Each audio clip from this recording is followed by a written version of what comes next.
මම නම් මසාජ් වලට යන්නේ හෙළුවේ. මම තුවාල ගලවන්නේ නැහැ අකෝ. ඔයාගේ වයිෆ් පිරිමි කෙනෙක් එයාගේ ඇඟ මසාජ් කරන ස්ථාන කරනවට ඔයා කැමතිද? ලංකාවේ ස්පා තියෙනවා. ඔයා යනවද? මමත් ඉඳලා හිටලා හිතුනොත් මම යනවා. ආයි වවකෝ කියන්නේ. විවාහ වෙලා ඉතින් මම යන්නේ මසාජ් එකකටනේ. මම යන්නේ මසාජ් එක. වයිෆ් කියලා මසාජ් වයිෆ් මෙහෙ කරනවා. නැති. වයිෆ් මෙහෙ නෑ. තරක් ඉන්නකොට වයිෆ් මල්ලි ඕස්ට්‍රේලියා මසාජ් එකට ගියොත් ඔයා කැමතිද? මම ඉතින් එයා ගියේ මට මොකද? මේ මසාජ් එකකට යන්නේ මේ. එතකොට මිනිහ ඒක කියන්නේ මසාජ්. හරි මං කියන එක අහන්න තද වෙන්න එපා කේන්ද්‍ර ගන්න. දැන් ඔයාගේ වයිෆ් පිරිමි කෙනෙක් එයාගේ ඇඟ මසාජ් කරන ස්ථාන කරනවට ඔයා කැමතිද? එයා යන්නේ නැහැ කීයට මසාජ්. යන්නේ නැහැ නෙමෙයිනේ මං අහන්නේ.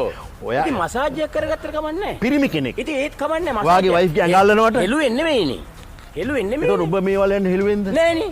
බොරු කියන්නේ ඔයා මට ටෙලිෆෝන් එකකින් කිව්වේ හෙළුවේ යනවා කියලා. බොරු කියන්න එපා. මම හෙළුවේ යනවා කියලා කිව්වේ නෑ. පච කෙලින්න එපා. මසාජ් වලට කවුද මල්ලි ටයිකෝඩ් දාගන්නේ? ඔය සිද්ධාලේප මසාජ් එකට යන්නකෝ. කොහෙද හෙළුවෙන්ද සිද්ධාලේප මසාජ් එක තියෙන්නේ? නෑ මගේ ප්‍රශ්නේ දැන් මම කෙලින් කතා කරන මිනිහ. මම නම් මසාජ් වලට යන්නේ හෙළුවේ. ඔව්. මම නම් හෙළුවෙන් යන්නේ ඇඳුම ඇඳගෙන ගිහිල්ලා ටවල් එක අන්න ටවල් එක දාගන්න වෙන එක. හෙළුවෙන් ටවල් එක ගලවන්නේ නැද්ද? ටවල් එක ගලවන්නේ නෑ. ඔයිල් මසාජ් එකේදී ගලවන්නේ නෑ.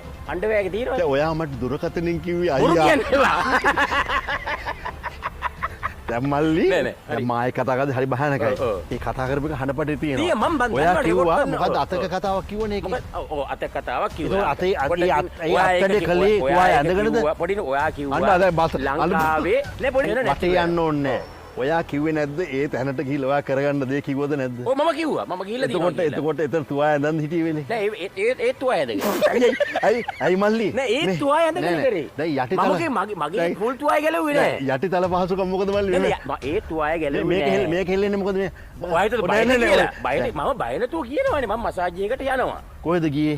කොලිටි තැනකට යනවා. එතකොට තුවාය ගැලුවේ නෑ. තැන් දෙකක් කියන. දැන් ඔයාගේ යනවා තිබිරි ගැස්සෑ. දැන් මල්ලි අයි කෑ දැන් අපි මෙච්චරලා දැන් මල්ලි දැන් ඔය අහනවනේ. නෑ දැන් ඔබ මල්ලි කතා කළේ මෙච්චරලා බොහොම සුන්දරව. නෑ මේවයි මම මෙහෙම දැන් මම මසාජ් එකට ගියා. ඔව් මම තුවාය ගැලුවේ. මල්ලි එච්චර දැන් මල්ලි මේකත් මම එඩිට් කරන්න දාන්න. දැන් මල්ලි ඔබගේ බලන්න ඔබගේ දැන් මල්ලි ටෝන් එක වෙනස්. දැන් ඔයා ටිකක් මේ නෑ ඔයා දැන් මට ප්‍රශ්න අහන්න ඉඩ දෙන්න ඕනේ. ඔයා මසාජ් වලට යනවද ලංකාවේ? යනවා. මසාජ් වලට යන්නේ මසාජ් සෙන්ටර් දෙකකට යනවා. ඔව්. හැමදාමත් මේ මාස තුනකට. ඒ ගිහිල්ලා තුවාය ගැලෙව්වෙම නැද්ද? තුවාය ගලවපු තැන තියෙනවා. දැන් ඔයා කිව්වනේ තුවාය ගැලෙන්නේ නැහැ කියලා ඉස්සලා කිව්වනේ. මේක රිවයින්ඩ් කරන්න පුතා. මම කිව්වා. රිවයින්ඩ් කරන්න බඩු. හරි මෙහෙම මම කියමු මසාජ් සෙන්ටර් එකට ගියා මසාජ් එකක් කරා හස්ත කර්මාන්තයේත් යෙදුනා. තුවාය නැතුව හරිනේ. ඉවරනේ කතාව හරි. හරි ඒකත් හරි. ෂෝක්නේ මල්ලි හරි. එතකොට ඔයා බිරිඳයි දරුවෝ ඕස්ට්‍රේලියාවේ ඉද්දි මසාජ් එකට ගිහිල්ලා හස්ත කර්මාන්ත ඇමති කෙනෙක් විදිහට වැඩ කරන එක කිසිම වැරද්දක් නැහැ මම සංසර්ගිය දුන්නේ නැහැ. එතකොට ඔබගේ බිරිඳ ඕස්ට්‍රේලියාවේ ඒ වගේ දෙයක් කරනවා කැමතිද? කරන්නේ නැහැ කියලා මම 100ක් දන්නවා. කරන්නේ නැහැ නෙමෙයි යෝධයෝ මං අහන්නේ. කරන්නේ නැති දෙයක් කරන්නේ නැහැ කැමතිද අකමැතිද කියලා. නෑ ඉතින් ඒක එතකොට ඔයා දැන් තමයි මම රංජන රාමනායක මම කසාද බැඳලා නැහැ. එතකොට මට අයිතියක් තියෙනවා.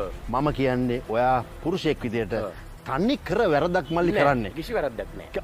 ඉතින් මම රැට නිින්දෙන් හැරෙන්න ඕනේ මම එහෙම නොකියොත්. ඉතින් ඔයාට ඒක තනියම කරන්න පුළුවන් දේ. මම තනියෙන් නිින්දෙන් හැරෙන්න ඕනේ මට. නැත්තම් සරම් මාරු කරන්න ඕනේ. ඔයා කැමතිද ඒකට? නෑ පුතා. පුතා මේක ඔයා කැමතිද? දැන් මෙච්චර සුමුදුව කතා කරපු පුද්ගලයා. අයියා මොනවද මේ දේවල් ගැන හිතන්න කිව්ව මිනිහා එකපාර කොණ්ඩේ ක්‍රේල් වෙලා. ඔළුවේ මයිල් කෙලින් වෙලා. ඒක පිස්සෙක් වෙලා. හරිද? මම තුවාය ගලවන්නේ නැහැ අකෝ. ඒක පොඩ්ඩක් අර ඔක්කොම බලන්නේ නැත්තම් මම කිසිම දෙයක වහන්නේ නැහැ.